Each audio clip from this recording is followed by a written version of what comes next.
দেখুন, কোথাও তো ওয়ার্ক কালচার নেই পশ্চিমবঙ্গে।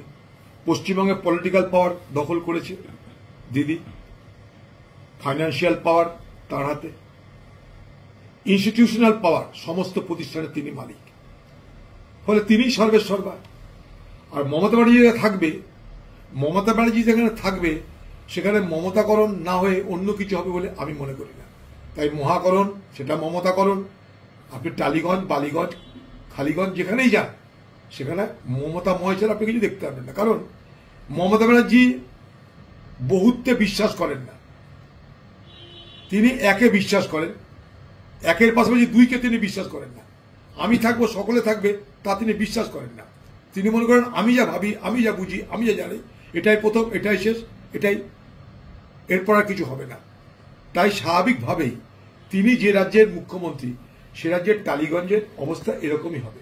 টালিগঞ্জ আস্তে আস্তে খালিগঞ্জ হয়ে যাবে, কারণ এরা জায়গা পাচাতে অন্য জায়গায় যেতে পারছে না।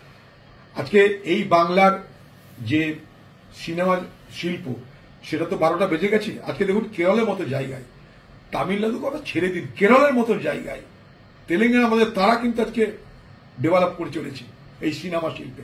আমরা পাচ্ছি, অথচ এই সিনেমা শিল্পে পশ্চিমবঙ্গের সত্যজিৎ রায়ের, মনীষ ঘটকের কত বড় বড় মেধাবী, কত বড় বড় প্রতিভাবান সমস্ত আর্টিস্টদের, সমস্ত বড় বড় প্রতিভাধর পরিচালকদের ক্ষেত্রভূমি ছিল এই টালিগঞ্জ। এই টালিগঞ্জ ছিল ভারতবর্ষের সিনেমা জগতের মক্কা। টালিগঞ্জ ছিল ভারতবর্ষের সিনেমা জগতের মক্কা। আজকে সেই বাড়ি যাওয়ার টালিগঞ্জ ধূসর হয়ে গেছে, বিবর্ণ হয়ে গেছে, হারিয়ে যাচ্ছে। দেখুন, ভারত, ঢাকায় যারা বসে আছে ক্ষমতায়, বাংলাদেশের ক্ষমতা যারা বসে আছে, তাদের বসে থাকার পিছনে সব থেকে বড় ক্রেডেন্সিয়াল কি জানেন? সব থেকে বড় প্রশংসাপত্র, তারা ভারত বিরোধী। ওখানে বসে যদি ভারত বিরোধী কথা না বলে ভারত মৈত্রীর কথা বলা হয়, এই জামাতরা ওদের গর্দান কেটে দিবে। তাই ইউনুস কেন, ইউনুসের সেক্রেটারি কেন, ইউনুসের 14 গোষ্ঠীর ক্ষমতা নাই ওই আসনে বসে ভারত সরকারের প্রতি প্রীতি ভালোবাসার কথা বলবে। তাই যেই থাকবে তাকে ভারত বিরোধী কথা বলতেই হবে। ভারত বিরোধিতার মধ্য দিয়েই বাংলাদেশের ক্ষমতায় টিকে থাকা যায়। যেমন ভারত বিরোধিতার মধ্য দিয়ে পাকিস্তানের ক্ষমতায় টিকে থাকা যায়, তেমনি একইভাবে ভারত বিরোধিতা আজকে বাংলাদেশের ক্ষমতায় টিকে থাকার সব থেকে বড় হাতিয়ার। রেইজন ডি এটার বলে এগুলোকে। এগুলো হচ্ছে ভারত বিরোধিতা করার মধ্য দিয়ে তাদের টিকে থাকার সব থেকে বড় হাতিয়ার হলো এইটা। তাই ভারত বিরোধী তাদের করতেই হবে, ভারতবর্ষের বিরুদ্ধে কথা বলে যেতেই হবে তাদেরকে। দেখুন, জেলখানায় থাকতে তো ভালো লাগে না, আর এত পয়সা বাইরে, সেই টাকা ভোগ না করে জেল খাটনি, এটা আরো দুর্যোগের, আরো অসহ্য বিষয়। জেল খাটে, আমরা অনেক বছর জেল খেটেছি, আমি নিজেও। তো স্বাভাবিকভাবেই এত পিড়াপিড়ি করে লাভ হয় না। এখন বাইরে এত টাকা থেকে গেছে, সুখ ভোগ করবে কে? স্বাভাবিক কারণে জেল থেকে বেরোনোর জন্য তারা তো থাকবেই। তার মধ্যে তার সহযোগিনী আরেকজন বেরিয়ে গেছে জেল থেকে, ফলে তিনি ভাবছেন এইবার যদি চাপ টাপ দেওয়া যায়, ধাক্কাধাক্কি করা যায়, তাহলে তারও হয়তো কোনো গতি হয়ে যেতে পারে। তো অগতির গতি খোঁজার জন্য তিনি এবার দরবার করছেন সুপ্রিম কোর্টে। সেখানটায় তাকে ভর্ৎসনা শুনতে হচ্ছে। আমার বক্তব্যটা অন্য জায়গায়। যাকে লজ্জা লাগছে আমাদের, যে পশ্চিমবঙ্গের মতো রাজ্যের, যাকে আমরা বলি কালচারাল ক্যাপিটাল অফ ইন্ডিয়া, সেই সংস্কৃতির দেশ পশ্চিমবঙ্গের শিক্ষা দপ্তরের মন্ত্রী, তাকে আজকে এখানটা এসে চুরির হাত থেকে রেহাই পাওয়ার জন্য জামিন চাইতে হচ্ছে। আখেরে এই শিক্ষামন্ত্রীটাকে নিযুক্ত করেছিলেন মমতা ব্যানার্জি, তাই তিনি তার নিজের কলঙ্ক থেকে মুক্ত হতে পারছেন না।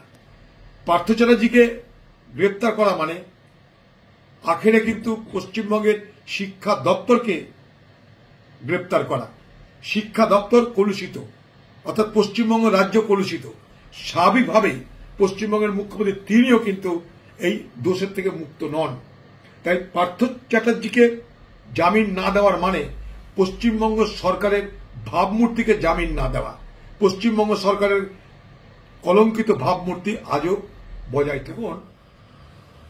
মমতা ব্যানার্জি যদি বলে এমনি প্রশাসন এমনি সিধা হয়ে চলবে, তারপরে আবার তার একে সরানো তাকে সরানোর প্রয়োজন হচ্ছে কোনো যাই না। আমি কালকে একটা কথা বলেছি, আজও বলছি, ক্ষমতার দম্ভে ক্ষমতার শিখরে পৌঁছে যাওয়ার পর কখনো কখনো মানুষ সন্দিগ্ধতায় ভোগে। মমতা ব্যানার্জিকে সন্দিগ্ধ চিত্ত আজকে তার প্রকাশ পাচ্ছে। সন্দিগ্ধতা মমতা ব্যানার্জিকে আক্রান্ত করেছে। সবকিছুর মধ্যে তিনি ভূত দেখছেন, অভিষেকের ভূত। দিদি এখন এদিক সেদিক ওদিক সব জায়গাতে অভিষেকের ভূত দেখছে, অর্থাৎ নিজের উপরে আস্থা তিনি হারিয়ে ফেলছেন। ভাবছেন খোকাবাবু কোথায় না কি করে দিয়েছে, আমার 12টা বাজিয়ে দিয়েছে, অতএব যেখানে যা আছে সব ধুয়ে মুছে সাফ করে দাও। প্রমাণপত্র যেন কিছু না থাকে, লেস খোকাবাবুর যেন কোনো পদচিহ্ন কোথাও না থাকে। খোকাবাবু তার আদরের ছিল, এখন খোকাবাবু তার কাছে বাদর লাগছে। থাকতে পারে, আমরা সেটা জানি না, কিন্তু আমরা সবসময় এটিকে যেটা বলতে চাই সেটা হলো অভিযোগ, তদন্ত, ধরপাকড়, গ্রেপ্তার, বাজেয়াপ্ত হলো, কিন্তু রেট অফ কনভিকশন আমাদেরকে কখনো ইমপ্রেসিভ লাগছে না। অর্থাৎ সাজা দেওয়ার যে তালিকা, সাজা দেওয়ার যে শতাংশ, সেটা কখনো আমাদের কাছে মনে হচ্ছে না যে খুবই সেখানটা প্রশংসা করার মতো এদিকে কিছু আছে। তাই স্বাভাবিকভাবে যেটা আমরা বলতে চাই, দুর্নীতি হতেই পারে। মেডিকেল কলেজ আজকাল তো সেখানটা মানি প্রিন্টিং এর জায়গা না। মেডিকেল কলেজ মানে তুমি সেখানে মানি প্রিন্ট করতে পারো, মানি মিন্ট করতে পারো, মানি প্রিন্ট করতে, এরকম ব্যাপার। মানি মিন্টিং করার এলাকা সব, লক্ষ লক্ষ কোটি কোটি টাকা সেখানে রোজগার। নানা রকমের আইন নিয়মের অনেক ল্যাক্সিটি হয়েছে সেখানে। মেডিকেল কাউন্সিল অনেক রকমের নিয়ম কমিয়ে দিয়েছে, আগেকার মতন আর কড়াকড়ি নেই। ফলে সেখানটাই পুঁজির বিনিয়োগ হচ্ছে, সে স্বদেশী হোক বিদেশি হোক। আমাদের দেশের ডাক্তারের শর্টেজ আছে, আমরা চাইবো অনেক ডাক্তার সেখান থেকে পড়াশোনা করে ডাক্তার হোক, কিন্তু পাশাপাশি সেখানে যদি দুর্নীতি হয়, শুধুমাত্র একটা অংশের মানুষের জন্য যদি আজকে মেডিকেল শিক্ষা অ্যাক্সেসেবল হয়, তাহলে সেটা কিন্তু আবার একটা বঞ্চনার ইতিহাস তৈরি হবে। সেই মেডিকেল কলেজগুলোতে সাধারণ ঘরের ছেলে মেয়েদের পড়ার যে সুযোগ, সেই সুযোগ থাকছে কিনা, সেখানটায় রিজার্ভেশন থাকছে কিনা, সেগুলো কিন্তু দেখা দরকার। তা না করে কি হচ্ছে, আজকাল বড় টাকার বিনিময়ে ম্যানেজমেন্ট কোটাতেও সিট বিক্রি করে দেওয়া হচ্ছে। ফলে কি হচ্ছে, দুর্নীতির আখড়াতে রূপান্তরিত হয়েছে। স্বাভাবিকভাবেই যদি সেখানে তদন্ত হয় দুর্নীতির বিরুদ্ধে, নিশ্চয়ই তাকে আমরা স্বাগত জানাবো। কিন্তু আবার বলছি, পরিণতিতে আমরা বিশ্বাসী, পরিণামে বিশ্বাসী আমরা। তদন্ত হলো, সব হলো, পরিণাম কিছু হলো না, ফলে বজ্র আটনি ফসকা গেরোর গল্প হয়ে গেল। তার মানে এই সরকার স্বীকার করছে যখন আইন শৃঙ্খলার পরিস্থিতি স্বাভাবিক নয়। রাহুল গান্ধী ভারতবর্ষের লোকসভার বিরোধী দলনেতা তো হালে হয়েছে, তার আগে তো দলের সভাপতি ছিল, নেতা ছিল আমাদের। এক জায়গায় তো নয়, সারা ভারতবর্ষের যেখানে মানুষের বিপদ হয় রাহুল গান্ধী ছুটে যায়। একটা উদাহরণ দেখাতে পারবে কেউ যে রাহুল গান্ধী কোথাও গেছে আর রাহুল গান্ধী যাওয়ার কারণে সেখানে আইন শৃঙ্খলার অবনতি হয়েছে? ভারতবর্ষে এমন কোনো দৃষ্টান্ত আছে? তাই স্বাভাবিকভাবেই এসব বাহানাবাজি, সম্বলে যে ঘটনা ঘটেছে তা যেন জনসমক্ষে না আসে, তার জন্য কায়দা করে, চক্রান্ত করে, ছলনা করে, নানা রকমের অজুহাত খাড়া করে রাহুল গান্ধীর যাত্রাপথকে আটকে দেওয়া হলো। রাহুল গান্ধীকে ভয় পাচ্ছে, তাই উত্তরপ্রদেশের সম্বলে তাকে যেতে দেওয়া হচ্ছে না।